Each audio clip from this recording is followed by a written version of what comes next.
Holt. So any other discussion before we move to a vote?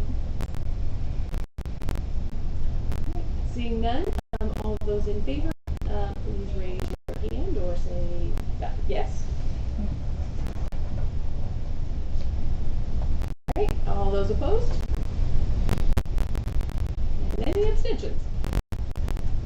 Not any, because mathematically, that's all right, so by a vote of 6-0-0, that motion passes, and I will be serving as the chair to the Water Advisory Committee. Okay, and we almost done that, but I'll just leave that. That's just my training. Everybody has to vote. Excellent. All right. Well, so are there any nominations or volunteers to serve as secretary?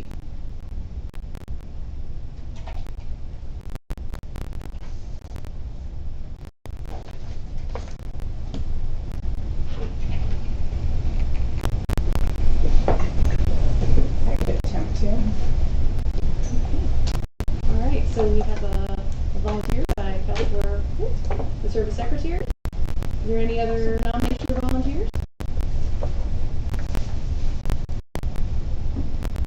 All right. With that, I'd like to take a formal motion to. I move that we elect Counselor Holt as our secretary of the Water Advisory Board. I'll second that. All right. So that has been nominated. Well, I could be interested.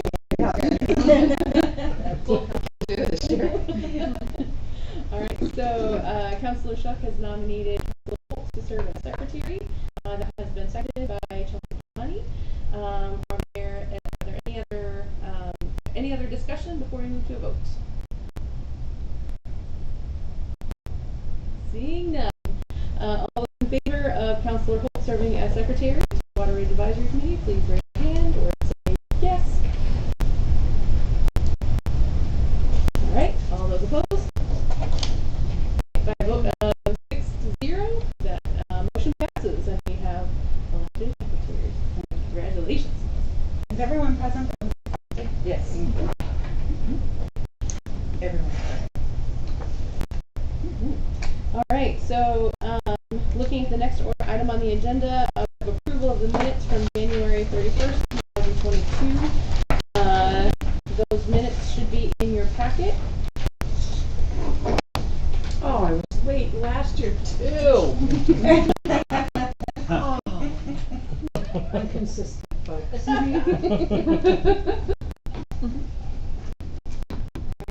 I will share that as I served as the secretary last year of this committee, I did share these meeting minutes out with the committee last year and asked for any adjustments or amendments to it, and the committee last year did not have any adjustments or amendments to it. So.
the minutes of the Water Rate Advisory Committee meeting held Monday, January 31st, 2022. There's a motion by Councilor Holt, Councilor Shuck, to approve the minutes from January 31st, 2022. Second. Excellent. That's been seconded by Matthew. Is it Bannon? Yeah. Great. Excellent. Well done. All right. Are there any additional discussion before we move to a vote? All right. Seeing none, all of those in favor of approving the minutes from January 31st, 2022, please raise your hand or say yes. Excellent. And all those opposed? All right. So by a vote of 6-0, that motion passes, and our minutes from last year have been approved. At this time, I will open it up for any public input, maybe from our audience member or audience members online.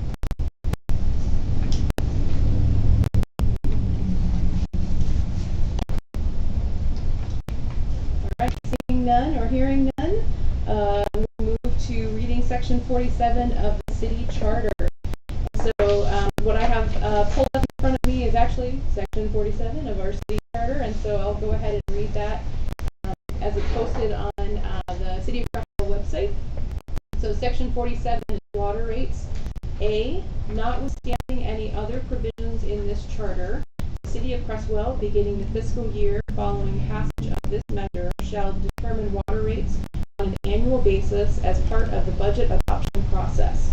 Water rates shall be set so as to fully cover the actual costs of providing water services. B, for water rates effective following the passage of this measure, a water rate advisory committee shall be established by the mayor to review and recommend water rates for the upcoming fiscal year. The advisory committee shall be composed of 6 members, 3 of whom shall be councilors, 2 citizens of Creswell, and 1 at-large position. The City Council shall hold a public hearing prior to the council adoption of water rates. C, setting of water rates shall be performed by the City Council as provided in this section. There shall be no requirement to submit proposed water rates to city voters for approval. Should the council approve a water rate increase so as to fully cover the actual cost of providing water services, the amount of a water rate increase shall not be limited by financial measures such as the rate of inflation or the consumer price index. D, for purposes of this section, water rates are the rates charged by the city to users of the city's water utility system. Water rates include any per cubic foot charge as well as any base or fixed charges assessed to water utility customers. And E, for purposes of this section, the actual cost of providing water services includes all of the costs associated with providing water services to city water utility customers. Costs include, but are not limited to, infrastructure costs, water permit costs, water supply costs, maintenance costs, personnel costs, and debt services costs. That's section 47 of the city charter. So with that, I will actually turn it over to Director Piper to lead us in a review and discussion of our water rates. All right, thank you, Chair Clark, Water Committee members. Thank you for joining together this evening. One of the things I like about this annual meeting is we get to look at what we did in the past, how we're looking going forward, and what has been in the past with a 5-year study and look into the crystal ball and set rates for 5 years, and that may not be correct. This is much more correct, and it actually helps with the budgeting process. We do have to do a water and sewer budget, so really appreciate this meeting. I appreciate everybody's input here. It's very helpful during the budget season. I think it's really good for the city. That being said, I'll get into the presentation. Everybody should have a copy of it in front of them.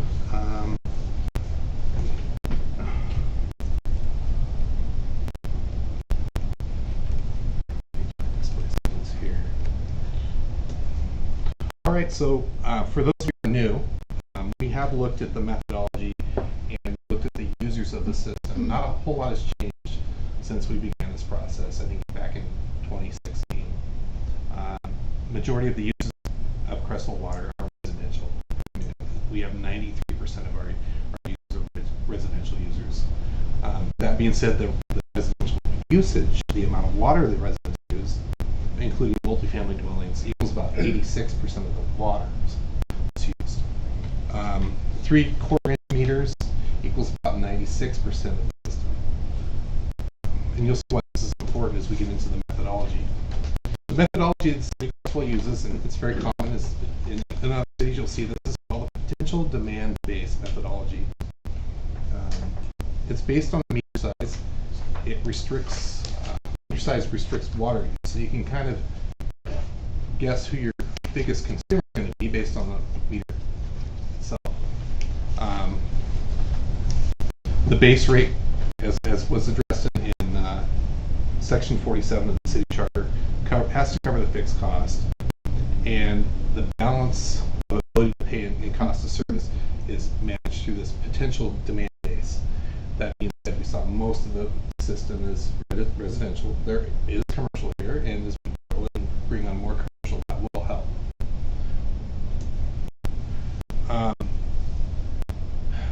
Although right now, due to low commercial industrial use, the current rate is similar to a flat rate, and I'll show you kind of a back of the envelope example that'll help illustrate that. Additional water usage rate covers the variable costs. And the variable costs are things like chemicals, maintenance, electricity. These things go up and down based on the usage of the plant.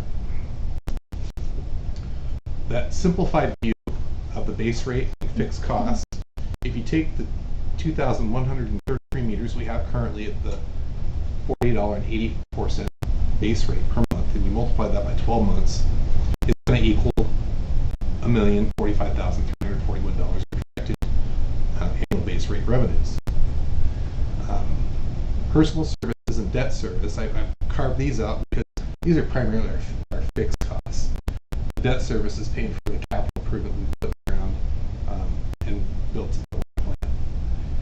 The personal services are fairly fixed. We have a lean and mean staff, so we're not really adding anybody if usage goes up at this point. So you can look at those projections, and they're projected at 1.1 million. And that about $150,000 difference is basically those commercial users, industrial users. But you can get pretty close with just by the back of the envelope. One of the things I want to mention is we've had several grant funds throughout the pandemic, and going forward, at least through fiscal year 24, we provided $28,000 help during the pandemic. Health and Human Services has committed $75,000, like I said, through fiscal year 2024 to help residents of Creswell who really can't afford the water and utility based on need right now. That being said, I'd like us to look at how we did for the water fund at the end of fiscal year 2022. This is the last fiscal year under audit. We'll finish 23 here in June, but at 2022, we've met our operational costs for water, and we've had money go into capital reserves. On that, $357,119 will be revenues over expenditures for fiscal year 21-22. We had an increase in materials and services due to chemical and fuel prices, but and we kept a conservative annual rate increase. And then we also had a decrease in water usage by 3.2%. It looks like. And just a note that 2018-19 was the first time that water rates have been below 1% of median household income since 2012-2013. And we're continuing on that.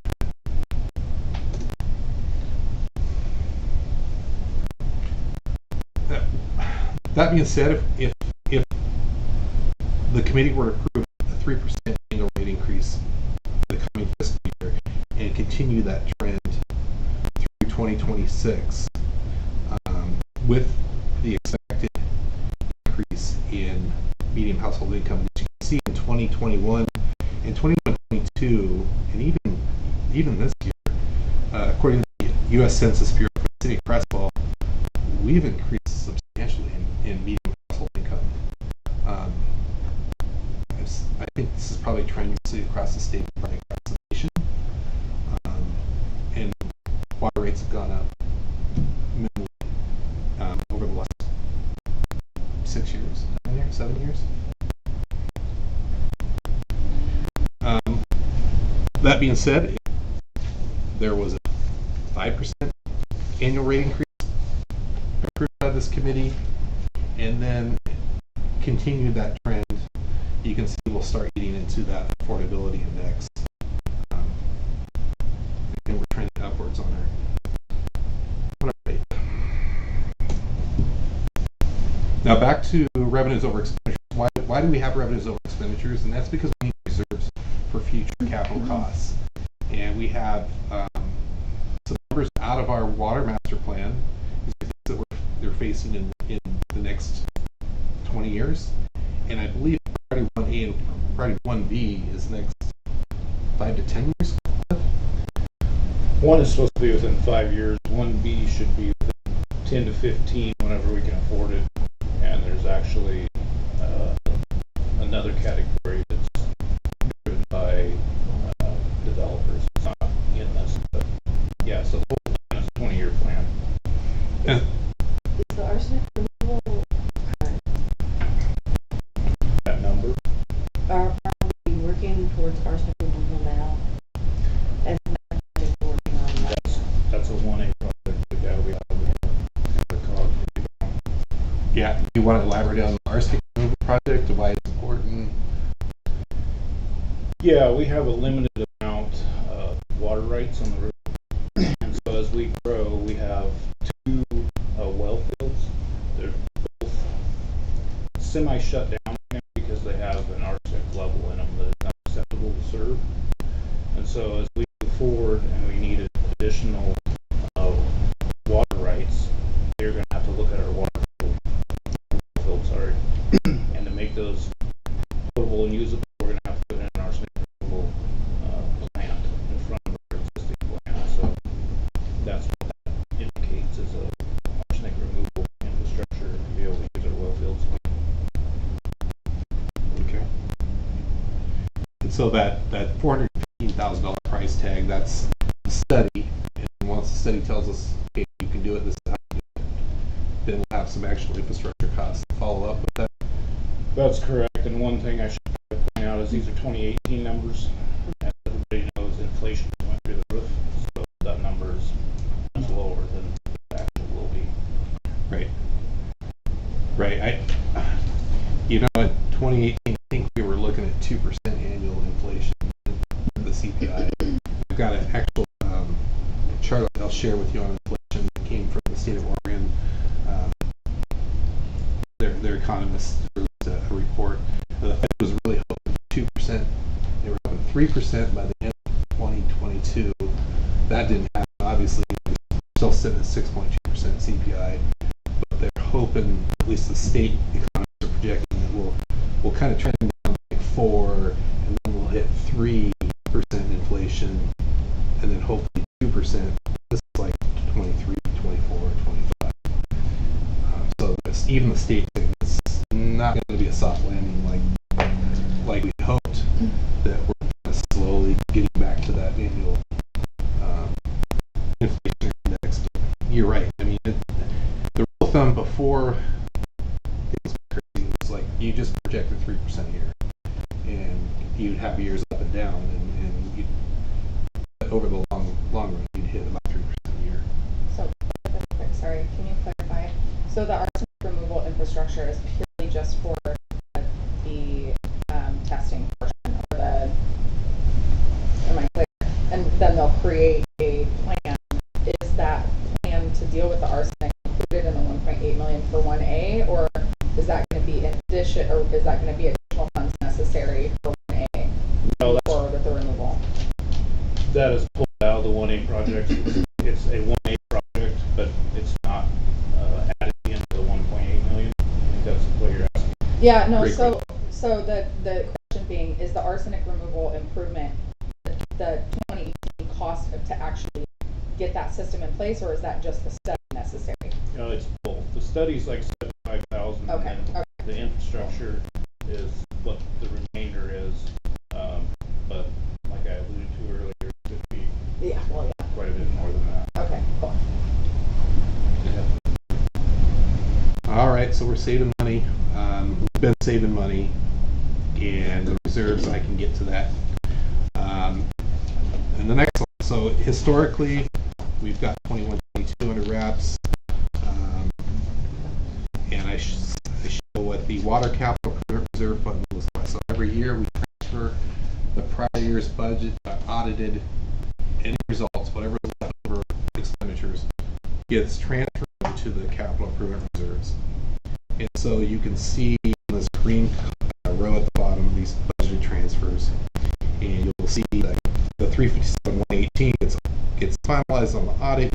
23-24, that's our projected transfer. And this just carries down the line. So as we project operating expenses out to 2027-2028 fiscal year, that is, you can see where if you get a 3% rate increase every year,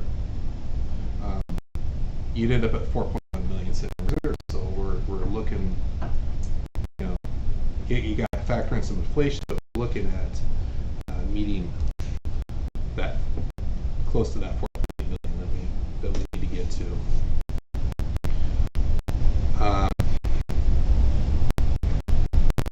And you notice in the yellow there's the rate of revenue percentage increase of 3%, and then there's a gross revenue percentage increase. And we typically add about 20 houses a year. I know that we've got some concerns with the sewer, and we'll get into that and might cap our growth. But I like to factor in how much revenue is coming in just from adding new customers, right? And so I wanted to factor that in as well. So if we had a 5% rate increase this year, and then we did 3% each year thereafter, you'd see that we'd have 4.3 million reserves. So some comparison there on what the rate increases do over time. If you did a 0 rate increase,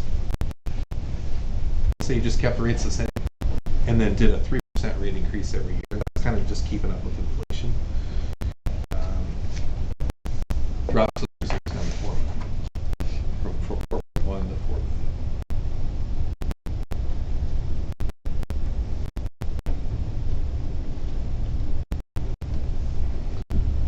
So, as for water rate recommendations, there's kind of 3 options, or there's many options. I mean, it's kind of the committee's objective here to kind of hash that out, figure out what they want to do. You could do a 5% rate increase. Still keep it affordable, but if we continue down that trend, we're going to start eating into the affordability rate. You could increase it 3%. That seems to be like the standard rate of inflation on a normal cycle. Or you could just not increase the rates, keep them the same. Right? You can see that we're still going to make our operational costs. It's just the reserves that kind of either speed up or slow down based on the rate increase.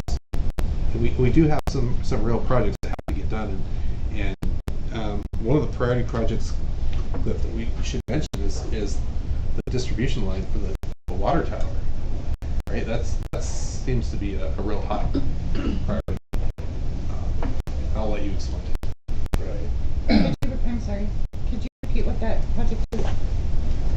The distribution line from the water tower. Is that correct, Cliff?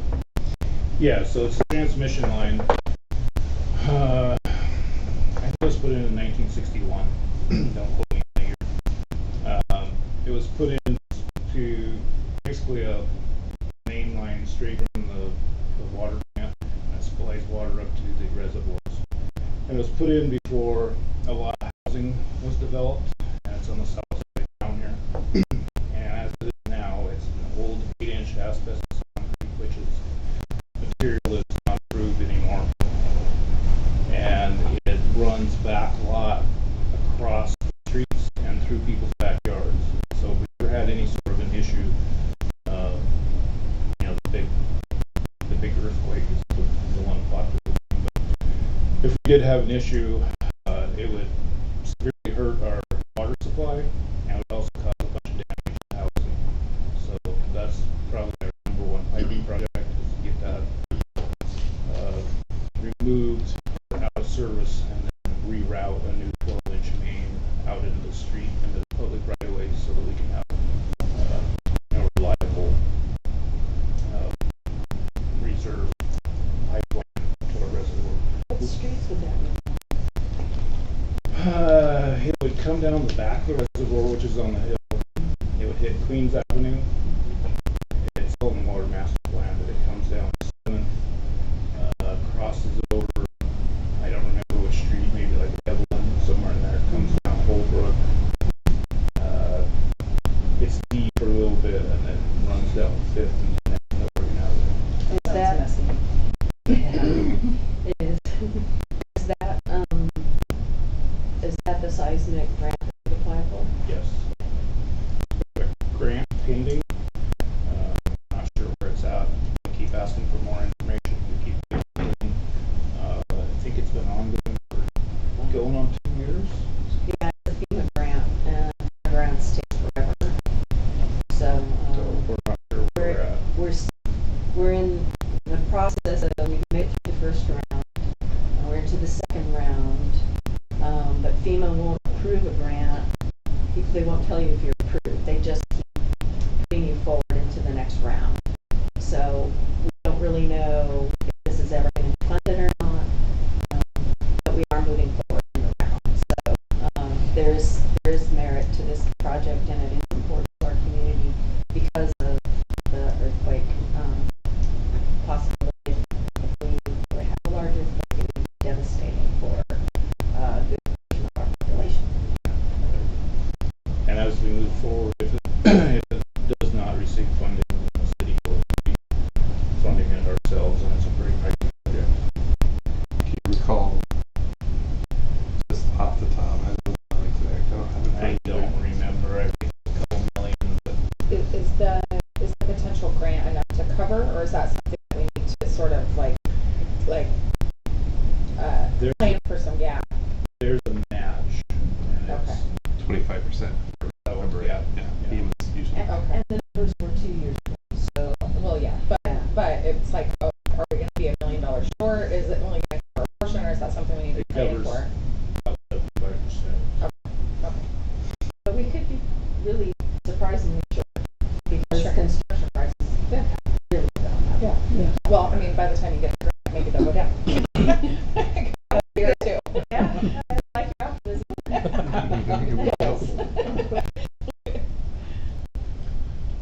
Thank you, Cliff. So Does That- staff have a recommendation for the advisory board?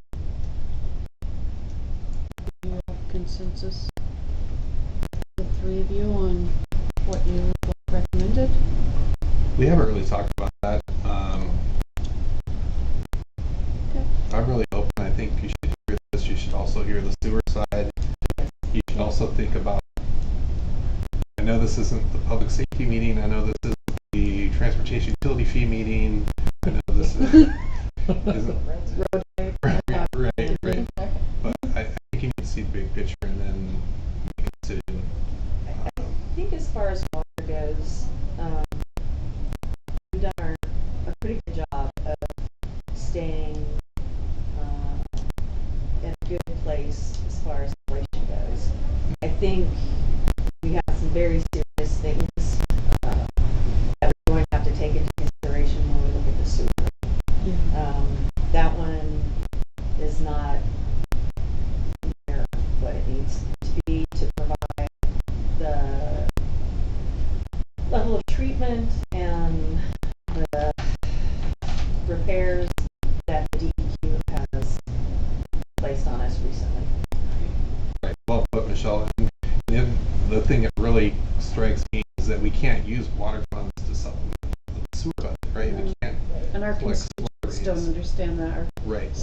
don't understand that, so it's very difficult to sell to them. Well, they look at a water bill and they think this is my water bill. They don't consider it sewer as well. I mean, the complaint is, look, I'm paying for water. And policing. Yeah. So last year, if I recall, we did 4% increase in water, 5% in sewer because the biggest concern is sewer. And are you still feeling that way, Cliff, that sewer is like really leading in deep need? Yes, we'll see as we go through the presentation, but Yeah. there's been quite a bit more development. We went through a whole committee process with DEQ, and there's some very large looming projects they're requiring us to do. Okay. So we got There's about $25 million. Okay. Yeah, Okay. that we now are looking at for the sewer. What was it last year? Do you remember? What were we looking at last year? 15. I was gonna say, I thought it was 50. 15. I'm super glad we offered for a 5%. We got to the 25 because they said you need to do that and $10 million in piping. So they really hit us on Yeah. it. And Yeah. they're actually restricting our ability to add housing until we meet their requirements. Wow. Okay. So they're not allowing us to put in any. It was on your side. Yeah. Wow. Okay. Sorry, I know we kind of put the cart before the horse, but Well, I know that the sewer stuff's coming. Kind of words in his terms and it's coming in, like Mr. Jackson said, we heard 15 million last year, our heads were spinning now. Yeah. They're Now to gonna have get that us all again. double. Right. Yeah, and so I know what we'll get. I'm sure you'll answer the questions, but if I recall, there was potential grants for DEQ as well, correct? For help with some sewer stuff. because we are an affluent community, we are considered an affluent community Mind blowing. by the federal government. Okay. We are not eligible for grants, we're eligible for loans. Oh, I remember. Our average income is like, or our median income is like 86,000 and Yeah. the county's only 54. It's way too high Yeah. Yeah. to be considered for grants. I did some pre-application work, and they want the rate for sewer to be 1.5% of the median household income. So that worked out to be like $75 for the base. Oh. That's what they think is affordable. That's what they think. That's what the DEQ thinks is affordable. Fired up. Oh, I'm we not- would. People would be putting So bucks question. in What kind of porta potties. feedback, aside from the community page, I digress, did you get from the water increase? Did you get with that 4 and 5% that we did last year? Was it tolerable, or did you get a lot of negative? What did we receive from that increase? Yeah, I didn't hear Usual. the usual. Yeah. I mean, I'm here to get your seat wheels, but was it more than people. normal? So It and we wasn't were more pretty than aggressive last year. I mean, even through COVID. I mean, coming out of COVID and stuff, we opted for pretty much the max that we could do for sewer. Yeah. What was surprising was how much the public safety portion went up. I think that was something that really was surprising to people. But then again, the sheriff they have cost of deputies and cost of gas. Right. Their two biggest expenses are personnel and gas. Right. But you can also see Inflation. And the that's increase. 7% this year. Yeah, we got Okay. Sorry. That's going at 7%. That's already decided. the county. Okay. I have a couple questions. One, this is recorded and I can access it right because I can't keep up with the conversation. Yes, I'm writing it down. absolutely. Okay. No, it's totally fine. I just want to make sure that I have that option before I abandon. And then my next question is, do we have any demographics behind that median income? Like how many people making that income or above are single or homes with, maybe one or two parents and multiple children? Like it's one thing to say that the median income is $78,000 a year, but we don't know what that means, and we don't know do we have that? We have a census. Right, so And you so don't it's not have the broken out. granular, Right. because We're not large enough right, to. because I know our poverty rate here is Right. just under, what, 7%, which is pretty high for a small community like this, in my opinion. That's what I was wondering, like what Mhm. percentage is considered low income or need assistance? Right, I mean, I know people struggling making that median income, you know, so I think that that's something we need to consider, and also the, I lost my train of thought for the second question, that's all right. I have a question, and forgive me for my ignorance, but are the water bills, they include sewer for the west side of the freeway? For the west side, that's correct. And The east side has a separate sewer bill. so in the demographics, are they taking into account the houses on the east side of the freeway No, for the No. not, and they don't take into consideration the 10 to 15% of senior citizens on a fixed income in our community. okay. The citizens on the east side of the freeway are paying for sewer services on the water bills? No, the east side has a separate, I know that they Yeah. have the separate Provider. sewer. yeah. Yeah, not provider bills.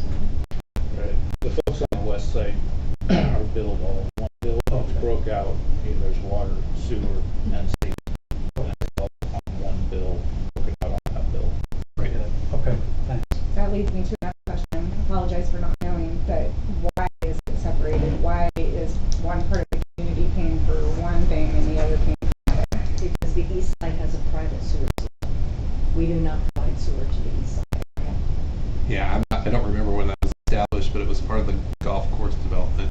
It wasn't it? It was prior to being annexed into the city. So they're part of the city, but they're not helping us pay our sewer. Right, they pay their own sewer. They have a Okay. sewer facility over on that side. And they pay for that. Is that subcontracted ultimately? Like it's separate? privately Private, owned. okay. Yeah, we're trying to work with that as Never well. told that from last year. Yeah. We're trying to, we're working with them as well, trying to do development on the east side is tricky. Yeah, we have to bring them to the table for that. One quick question before, and maybe this leads us into the rates. But I'm wondering if you can just provide some broad strokes of what goes into, like, somebody looks at their water bill every month. What are the pieces that they're, when they look at the bottom line of, like, here's how much I'm paying for everything. And when I say water bill, I mean water bill. utility right? bill. Utility Yeah. bill, right? What are the pieces that go into that? And if we had just an average, kind of like on average, here's what somebody is paying per month in water, and here's how much they're paying per month in sewer. Yeah, I'll get to that. It's one of the last slides. It's, Oh my gosh. it's like the bill breakdown and what a rate increase that Jump right year to over the year. end, huh? Perfect. Yep. Right. And go first. So we went over water rates and how they work. We collect a base rate to cover the fixed costs. We collect a usage rate for the water that goes through the pipes. Sewer doesn't have a meter. That's we don't meter it going out. We just meter water coming in. So for wintertime usage, the presumption is everything that's going in the house is going out the sewer. So we use the water meter to predict that or to read that. But in the summertime, people water their lawns, fill the pool, and it's not going back to the sewer system. It's not being collected. It's going in the ground. So what we do in the summer is we take the winter usage and we average it, and then every month in the summer, that is the usage. And it just seems fair. You're not charging somebody for water that's going into the ground as opposed to going into the actual collection system of the sewer. We also have a charge per dwelling unit in the sewer. Again, because we're not metered, and we do this averaging, we have to have a way to base a per dwelling unit charge. I'll give you an example. There is a customer who uses a 2-inch meter for water, and they pay the water meter rate, but they serve 122 households. So they're not really capturing tiered system, so once you go over the top tier, 20,000 cubic feet, which is a lot of water, then the rate goes up for that use. But with sewer, we have this permanently in charge. And you ask how a sewer fund does in 21-22, and I can tell you we collected $324,074 before transfers. This was revenue over operating expenditures. We had cost controls over materials and services. We had the stable rate increase, 3% on average. We did 5% last year to kind of keep up with inflation. And the reason for that, we talked about the $15 million plus for the plant upgrade, $10 million plus now for infrastructure upgrades, the DQ assist that we must have, and that is just to be able to add development. Essentially, it's really going to slow down our development at this point. We do have $2 million in FTC reserves. We've got some financing options, UFA, DEQ, USDA. We had this debt service reduction in 2021. Essentially, we're trying to pay off the old debt just in time to take out a new loan to do the next set of requirements. It worked out really nice if that had. Yeah, if we could have waited on the $10 million infrastructure upgrades. We are looking at other options in the plan. I don't know if we want to talk about that tonight, if that's something you want to bring up. Sure. One of the things we're looking at, though, I think it's going to be down the road. I'm not sure how the timing is going to work out. We met with the county. The county is interested in putting a mainline sewer system down to Short Mountain landfill, and they're going to hook into the Metropolitan wastewater district system. And if they do that, we actually have part of our distribution line for the summer, for our summer application, up to a field out there on Dillard Road. It's a 200-acre field, and that's we land apply the effluent during the summertime.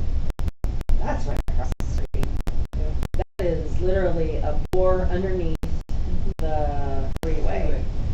So we may be able to, if it all works out, connect to that line and not have the sewer upgrades at the plant that we're looking at doing. Although we'll have to still do the ammonia removal, and we'll have to look at some of the other things that we're putting out, and probably have to eliminate them from the waste stream before the Metropolitan water will accept our waste stream.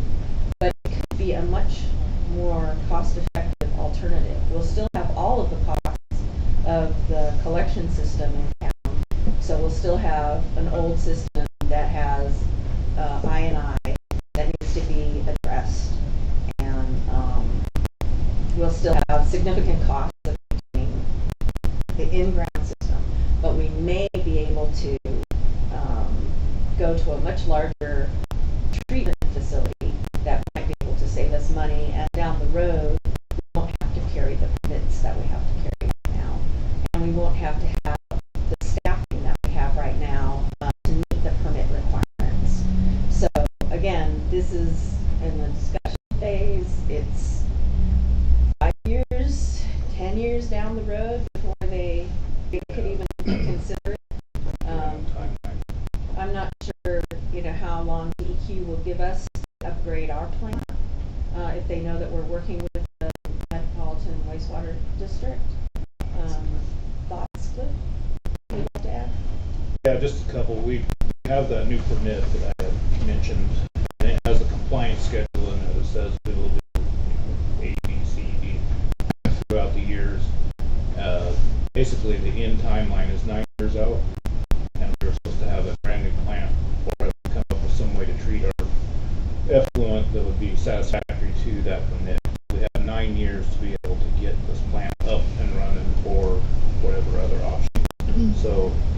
we know we're working on a 9-year timeline.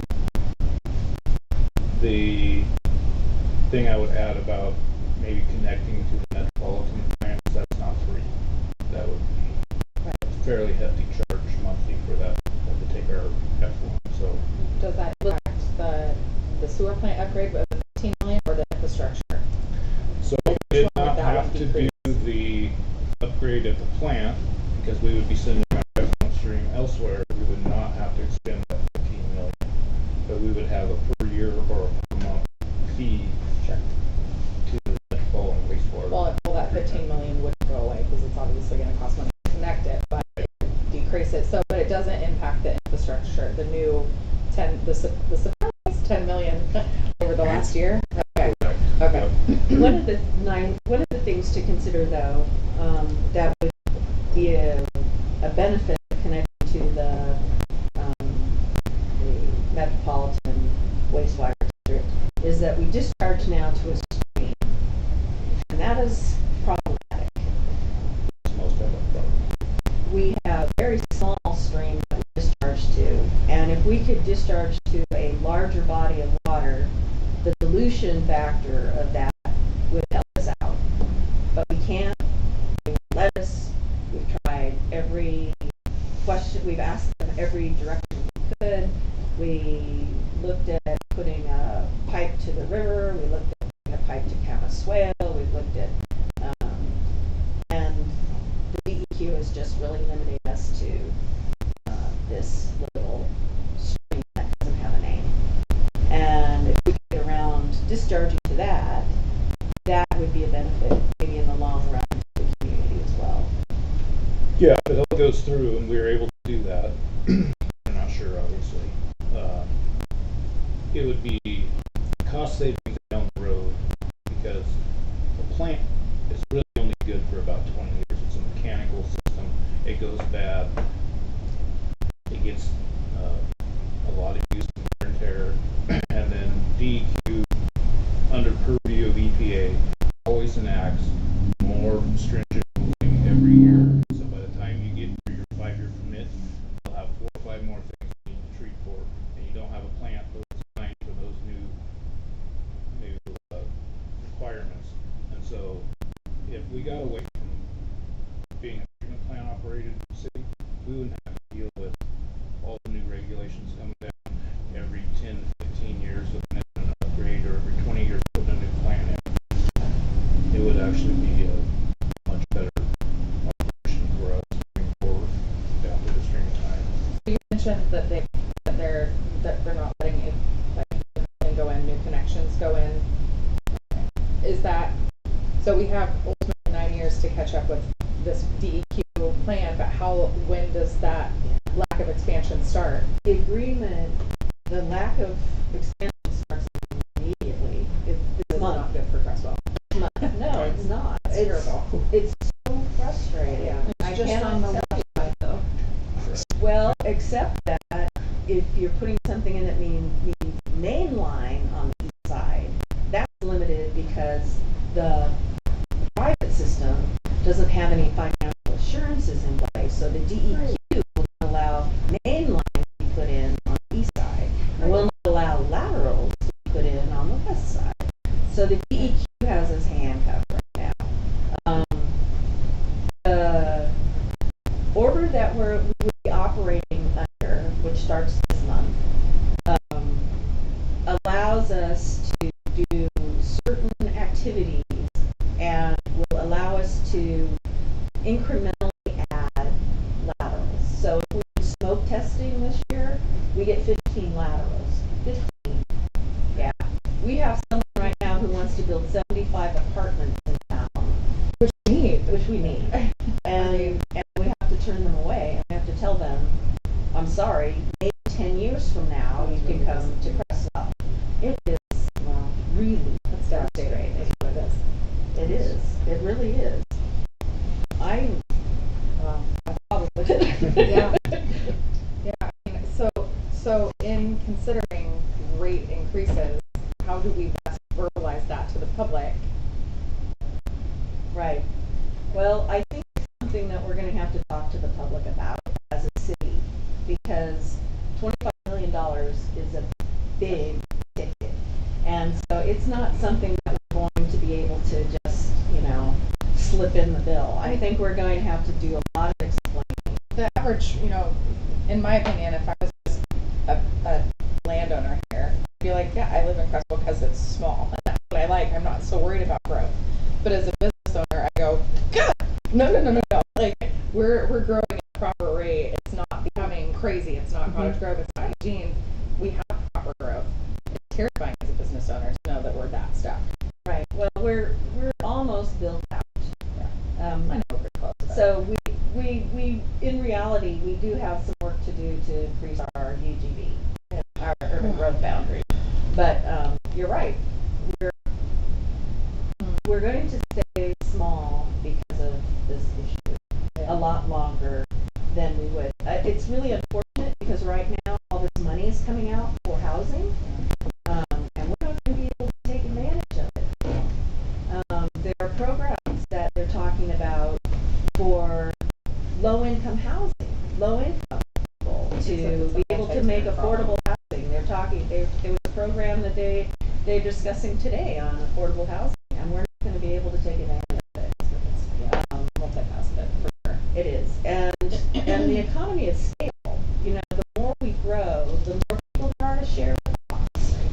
And that's one of the things about maybe going with the metropolitan wastewater district is that there's an economy of scale there. So hopefully that will help us control the costs of sewer treatment in the future.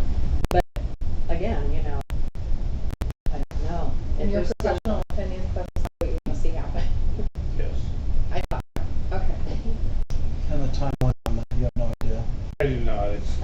It has a bunch of cogs in the wheel. It has to go through Lane County Commissioners first.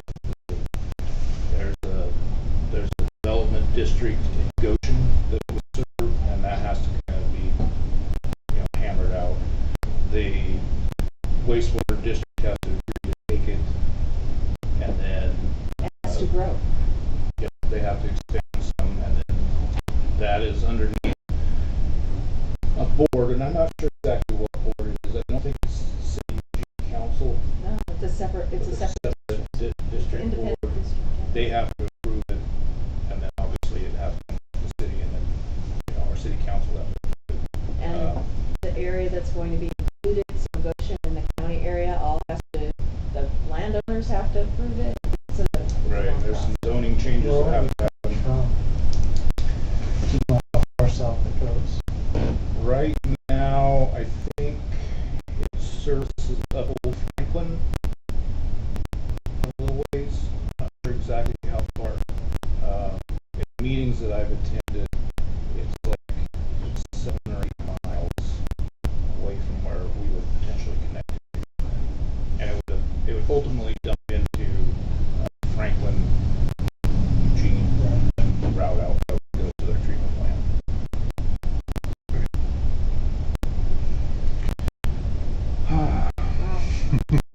Is there any chance, if that were to come south as far as that we're talking, that the east side private system would be able to tap into it and become a public system?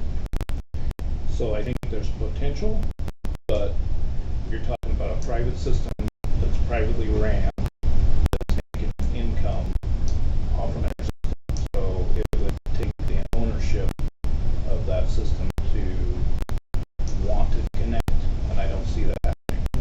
The DEQ is very interested in seeing that system become part of the city and become a public system, but we would have to buy it, and we're looking at $25 million, and then buying a system on top of that is just Sure. not something we have the cash to do. If they would work with us on it, and be reasonable, but it is a for-profit operation. Well, I pay them. Yeah. Well, thanks, Cliff, for sharing, and thanks, Michelle, as well. So we may have an option besides the plant, and the Michelle touched on the fact that the plant is dumping into an unnamed tributary to the Creswell, which the analogy that was told to me, and I don't know how true this is, but it gives it perspective that we'd have to basically produce bottled water out of the treatment plant, you know, as a joke. But essentially, the rules are so strict on us right now.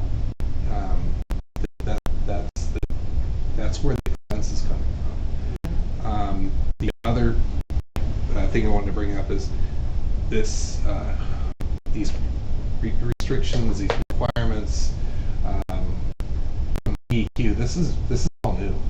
This is post-pandemic. We haven't been treated like this in the past. So we didn't foresee this coming. They got really strict really fast. Their decision to change their philosophy to require the collection system upgrades prior to any additional connections is brand new. We have been doing our due diligence every year and setting aside funding to actually replace pipes in the ground at a reasonable rate. And they feel that we have not done it at a sufficient rate, so they want us to do it faster. And I mean, they wanted it done in 3 years. Yeah, they want the whole system upgraded in 3 years. We didn't want to go into debt. We wanted to be fiscally responsible. It's just, And we were. that. It's Yes. just ridiculous. We Up could have until- gone into debt 3 years ago and done it. You know, Cliff, give us your wishes, but we chose not to. We chose not to go into debt. And we would have been able to keep rates low Yeah. if they hadn't done this. Because we would have paid off our debt and just rolled over. We done would have just that. taken out a new Yeah. loan for the same amount as the old loan. No. Yeah. They Now made it's that not. impossible. Right. Maybe a little bit of consolation. It doesn't change anything for us. DEQ is treating everybody across the state the same. I know quite a few folks that work in different municipalities, and anybody that's had a update, they're doing the same thing. I was gonna say, what happened? What? I Creswell, but it's not. It's not just Creswell. PA has been liberated to put their thumb down on DEQ, and DEQ is just doing what they have to do to be able to stay in compliance with the EPA regulations. It's really unfortunate. I mean, if we would have gone into debt 3 years ago, it would have been devastating anyway, because we had no crystal ball to see if COVID was gonna hit and what. You guys didn't do a rate increase that year, right? Or it was minimal? We did 2% or something? It would have been, devastating We to go into debt. still couldn't pay for all the people who made it. Yeah, exactly.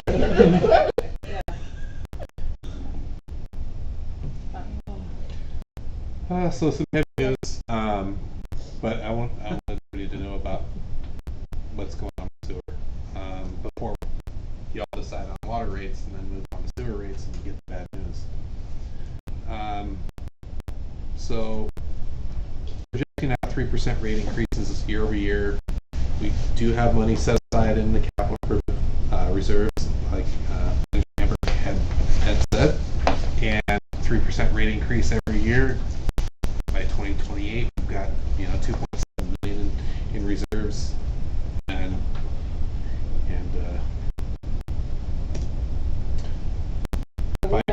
It probably won't be that great in reserves because we're going to be spending our reserves to meet the DEQ I&I requirement. true. So how many projects can you Yeah, you spend haven't down? finished the project, so. Spending down those reserves.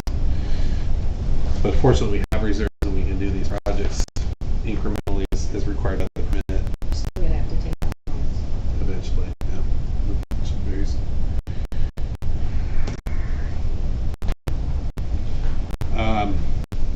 Next slide has a 5% rate increase with 3% incrementals year over year.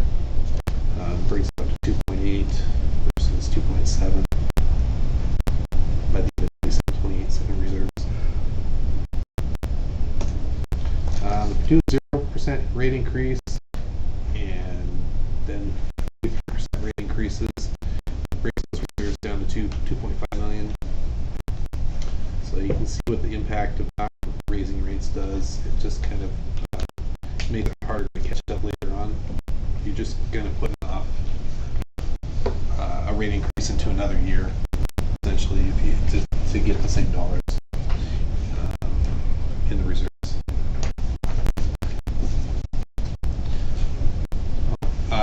Sewer rate recommendations, I'm going to say the same 5, 3, and 0. It just depends on where you want to go. I don't think a 0. I think we'd kind of be going backwards, considering we're going to have to spend down reserves to do projects to meet the permit requirements. 3% just keeps us up with status quo. 5% is going to meet a little bit more in the bank, so to speak, And year over year. projects are going to start July 1. Sewer projects are going to start July 1. So, And any rate increase the council approves would be effective July 1. right. Right. So you can look at the reserves and that first year. So we will probably be looking at taking out a loan.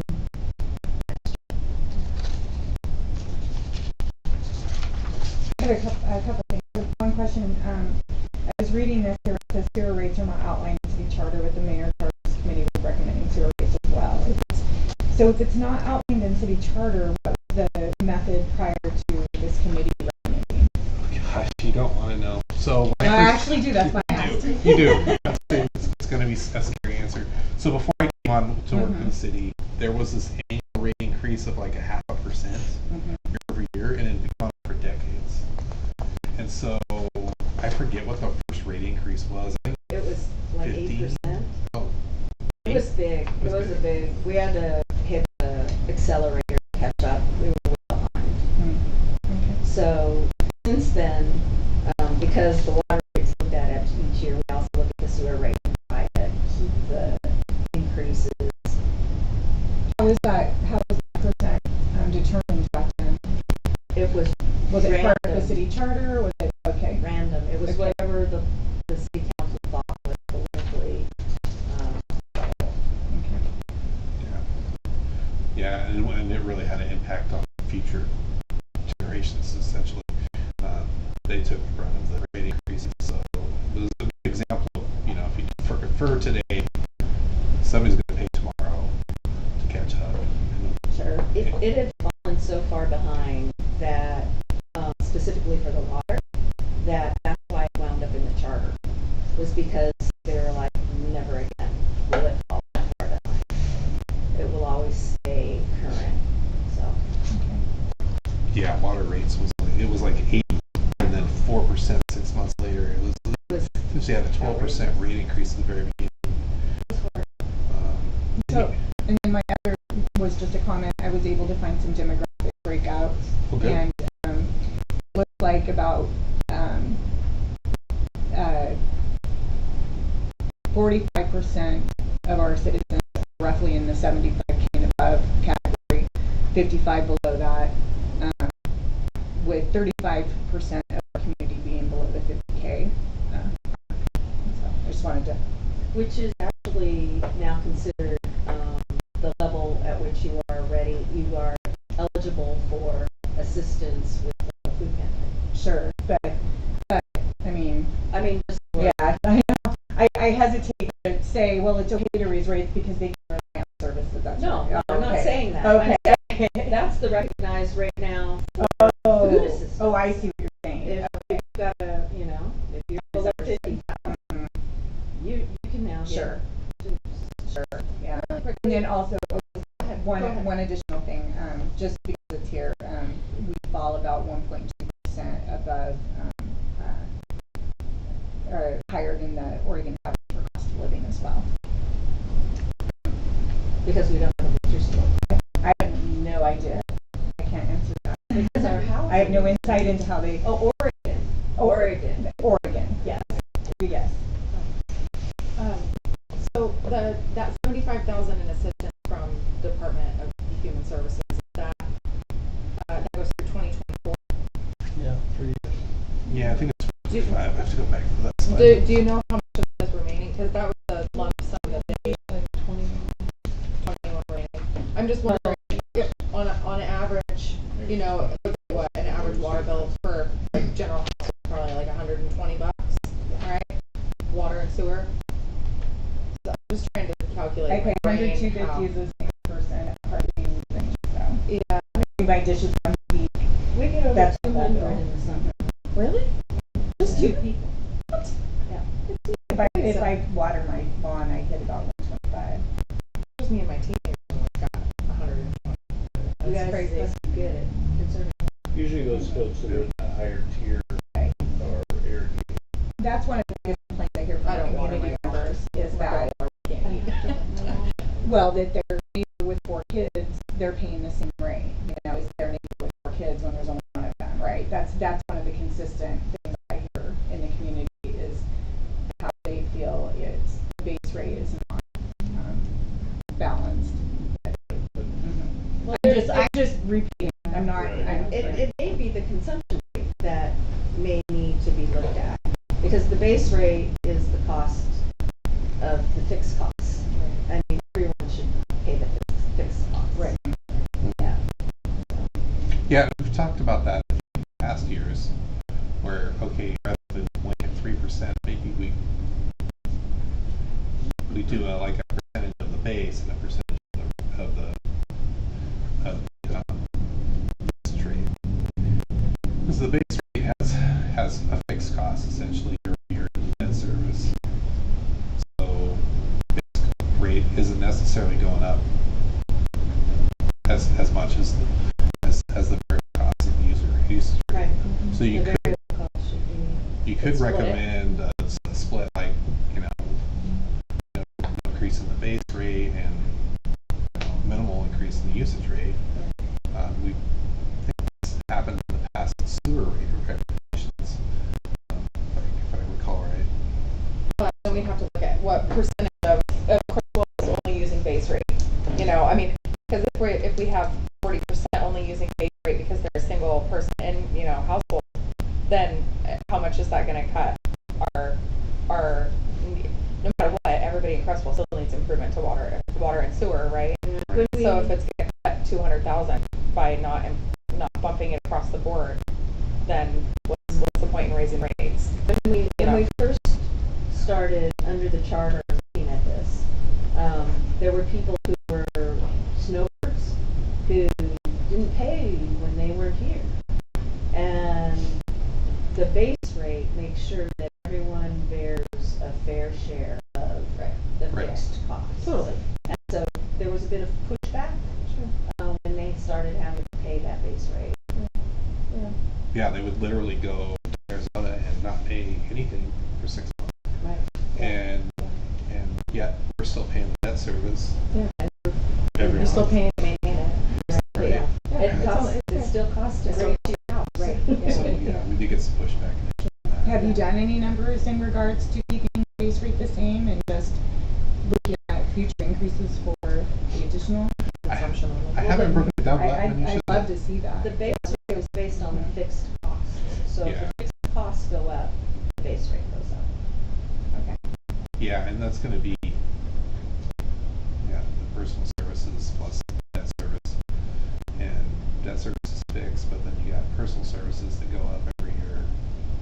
Like, How hard is it for you to pull data that shows what percentage of Creswell residents pay just base rate ultimately, because they're not using above their allotted amount with that base rate? And what percentage of Creswell is paying for consumption above the base rate? Is there a way to do that? Just so we can consider maybe only raising consumption prices and not base rate? I think we could mine that data. I think you're going to find the majority of the consumers only use the first tier. Sure. So we got the 3 tiers. Right. You're probably going to find that like 86% of the water usage is at tier 1, Sure. Okay. which is the first 800 cubic feet, Oh, okay. That's included in is- base rate. which is like 6,000 gallons of water, and that's our lowest rate. So if you go above that, then you pay a slightly higher rate, and if you go above 20,000 cubic feet,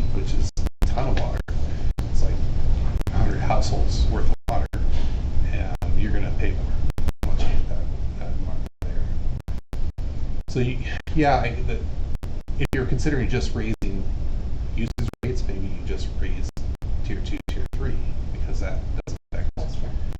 That's true. household Is that users. crazy to ask for between now and next Wednesday at 6:30? I'm sorry. Is that information too much to ask for between now and Wednesday at 6:30? Yeah, I'm not sure how easy it would be to mine it, and Fair enough. it'd be just back in the envelope. I can tell you. I don't know how much it's going to impact what our decision is in the long run, but it would just be interesting to see the numbers. But and back to water, I mean, you could do a 0 rate increase and it would not affect operations. We still have reserves. We've been doing our due diligence on the water fund for years now, since I came on in 2016, and we've been keeping up. And you know, when we've had a little bit of luck too, nothing's broken. Does your billing system not have this data? Oh, it's got the data. Oh, okay. I'm just saying that, like, doing the data mining and working it up.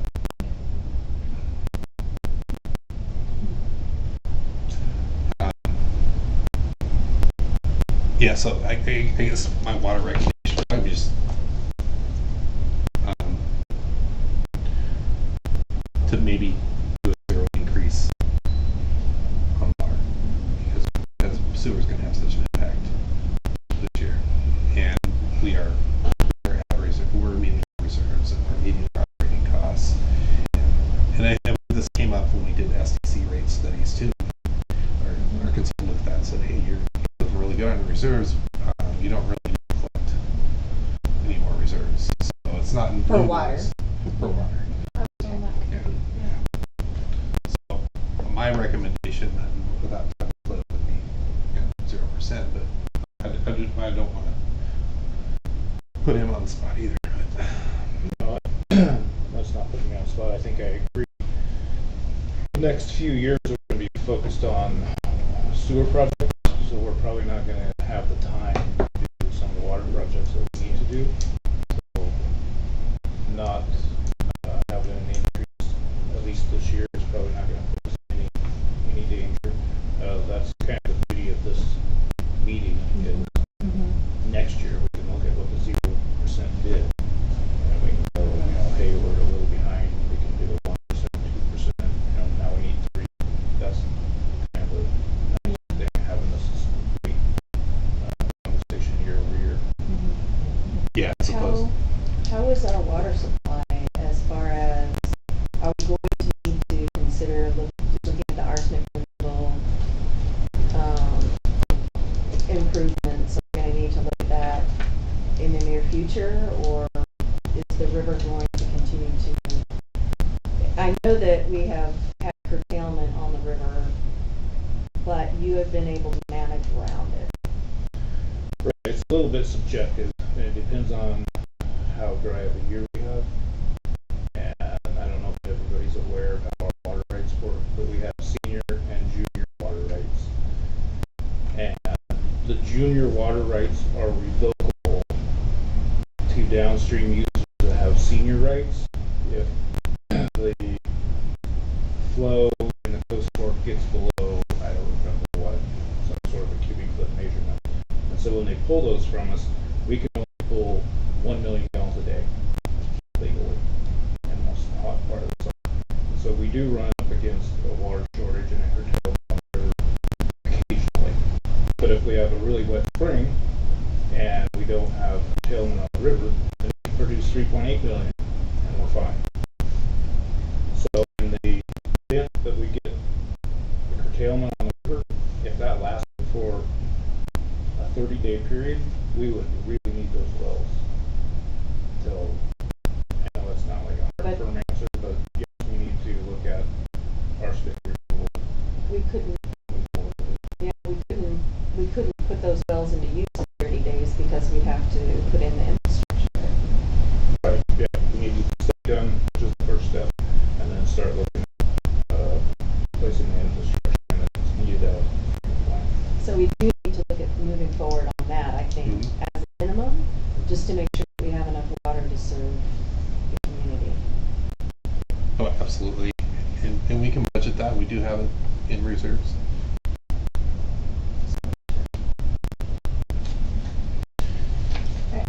one question about the wells. And I'm, only a couple years new to the community, so forgive me if this isn't true, but it was my understanding, just from people, that the wells were supposed to be replaced with water treatment, like with the water treatment facility. Is that true? It's true that the water treatment plant pulls from the river, so we don't need the wells until we need the wells. Okay, so it was never on the table to just get rid of them completely. That's why they've been maintained. Okay. We knew we were going to grow too, and there's only so many people we can serve from the water rights we have. Sure. All right, so back to the sewer rates. Another thing I want to bring up is that we do include 300 cubic feet in the base rate, so the users don't get hit with that usage charge until they exceed that. Usually, a lot of them. But then you're in winter averaging and stuff like that. So when I look at our user, our revenue for sewer, it's very predictable. Like, you can count the number of connections and go, okay, this, because it just stays consistent. So, are you able to tell me about the 7% increase in city services for the sheriff? It looks like in numbers. It's going to be on the In actual dollars. We haven't figured that out. We just got that. Okay. Just Maybe for next I think we got it today or yesterday. well, yeah, yesterday, but I was out of the office, so today is the first time, and I could probably look at my math. And that's the public safety percentage. I would increase, right? say, I would guarantee that the public safety, Who has a sample? so I don't think it's going to go up 1533 right now. Yeah, It's 17. It went from 1533 to you can 17. offset part of that with some of Oh, the yeah, July is tax 17. revenues July that we is 17. receive. Right. So the maximum it would go up would be 7%.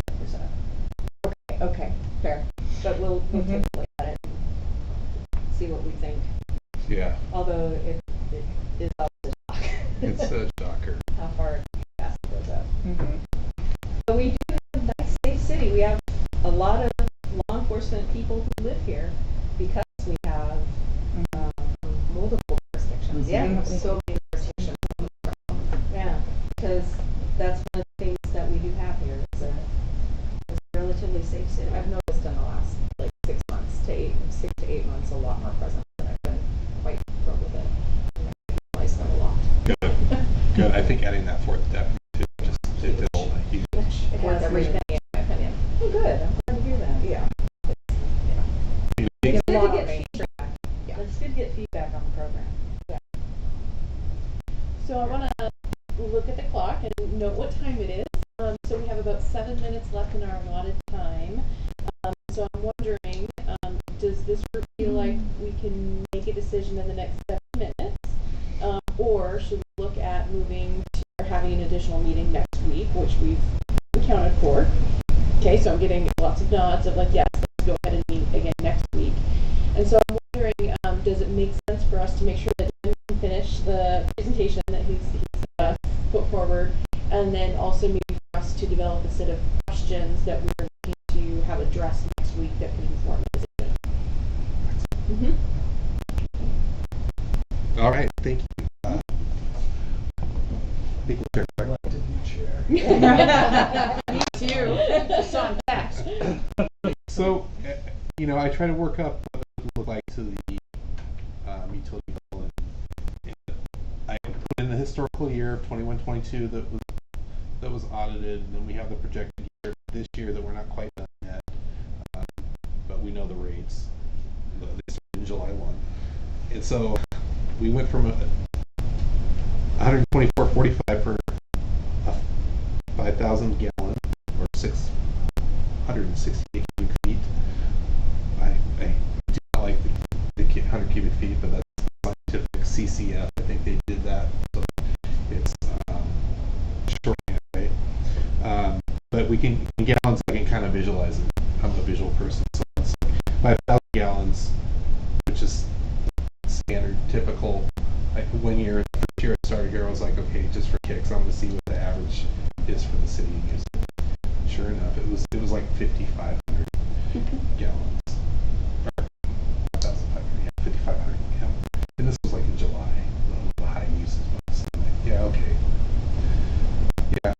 the Fed figured this out. They know where typical habits, right? And so this is a typical bill. It's everybody's bill, depending on your usage, but 124.45 with all the fees in 21-22. That was through June of 2022.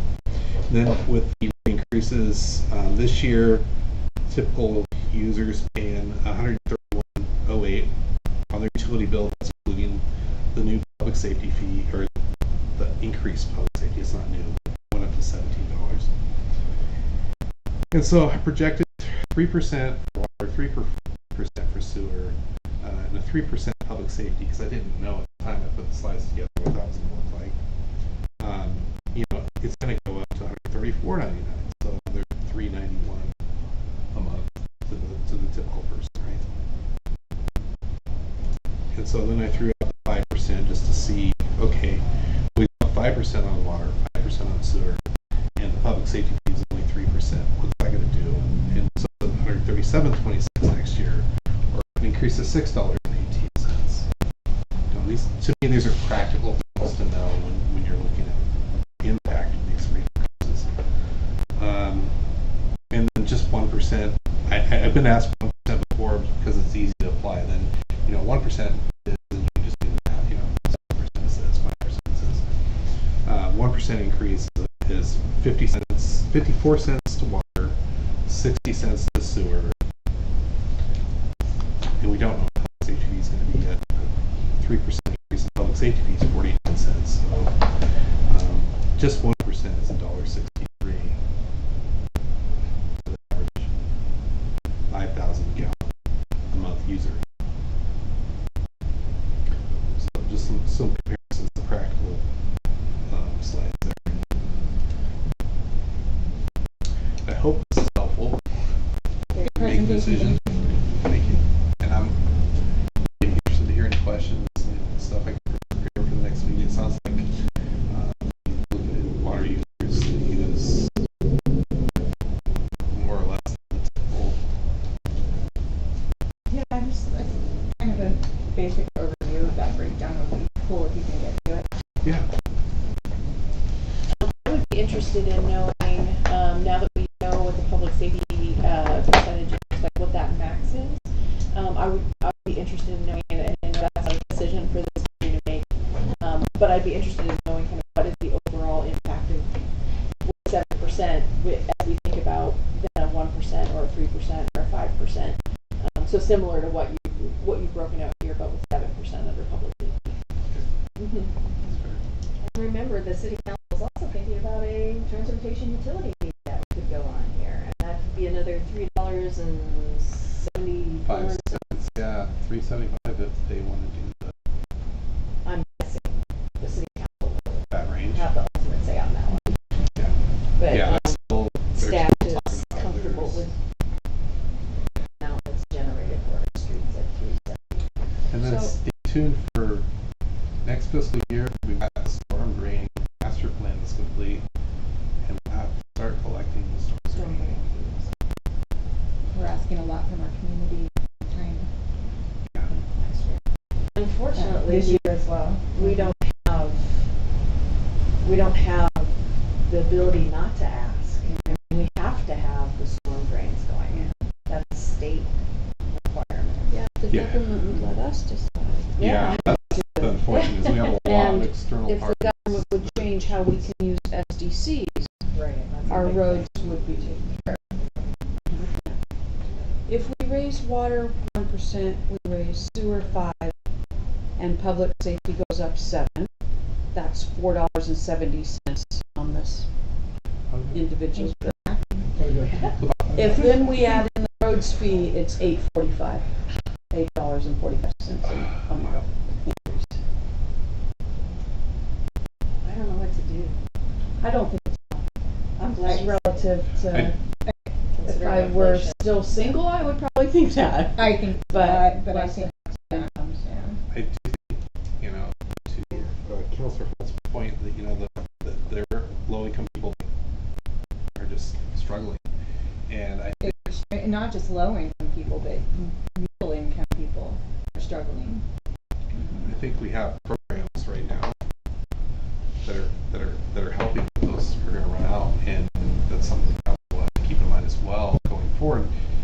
charge the users to pay And for the program, but we're gonna have to figure out another funding source.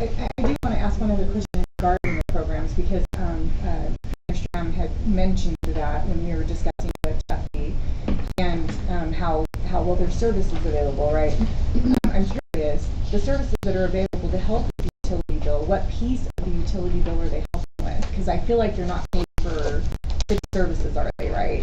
Depends on the program, right? I mean, a lot of programs say it's a water we have the H2O program program. that pays the utility bill.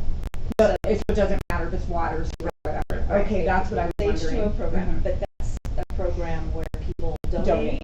Mhm. And actually, Creswell is one of the highest in community sharing manages that, Mhm. and I'm on the board of community sharing, so Mhm. I know that Creswell has the highest donation rate into the H2O program. Do we see that donation rate fluctuate when services rates go up? We've just always been high, and we've been able.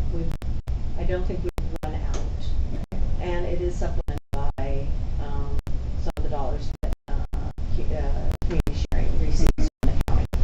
And then there is the other, Yeah, link. which is only for water. Only for water because it's a federal program. and That's what I was curious about. low income water assistance, I think is what it's called. It's like LIGHT, which is the low income household energy assistance program. This is for water, and it only covers water and sewer. So yeah, still leaves the public safety and any other fees out there to be paid. So it's still, It doesn't encompass sewer though. yes, it does. And then the new apartments down by the gas station, are those considered low income housing apartments? They're not, okay, just curious. No, they're going to be up there for a studio apartment. They're It's gonna be like there to I heard. Yeah, and they don't even Studio. have like ovens and stuff, so that's 50 and interesting to me. They have like hot plates and, College dorm. yeah, they're like college dorm. Seattle, straight up Wow, Seattle. they're kind of like a Super 8.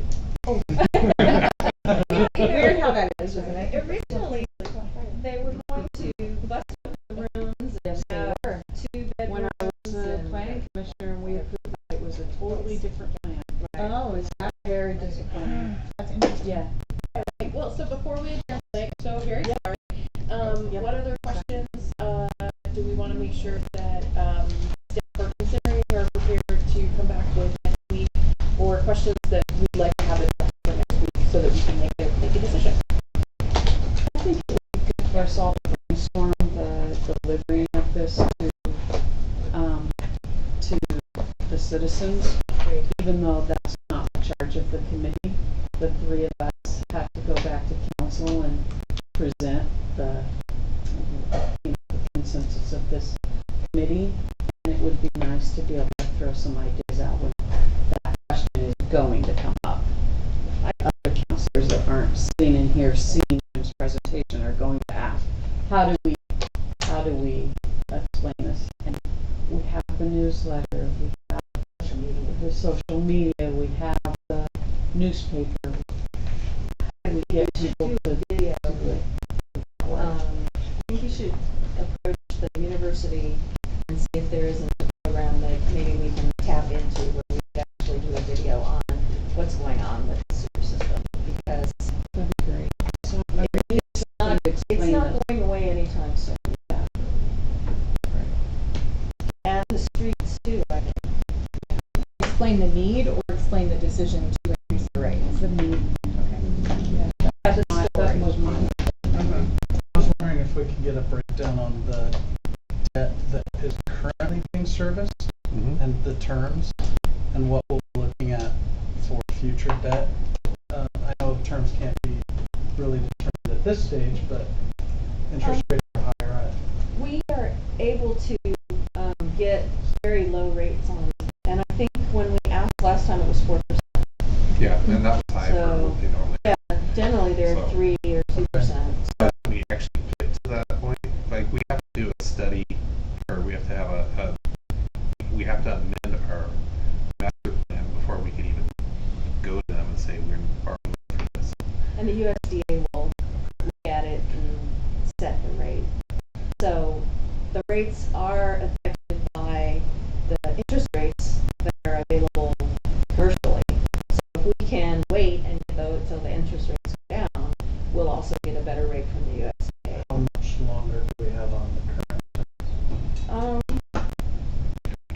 We're really It looked close like they to were Really close. It looked like there's a really big drop in the debt servicing in the 24-25. yeah, I think that's when we pay off the debt on the sewer system. Okay. Which hopefully we can just roll over into a New low interest loan and hopefully get it down to minimum cost. But you know, even talking to the state, they were kind of like, well, we can't guarantee that you get a loan for the entire amount. And that's new. So, we don't know. It's all out there. All right, any final questions to make sure that we're addressing for next week? All right, well with that, we are adjourned.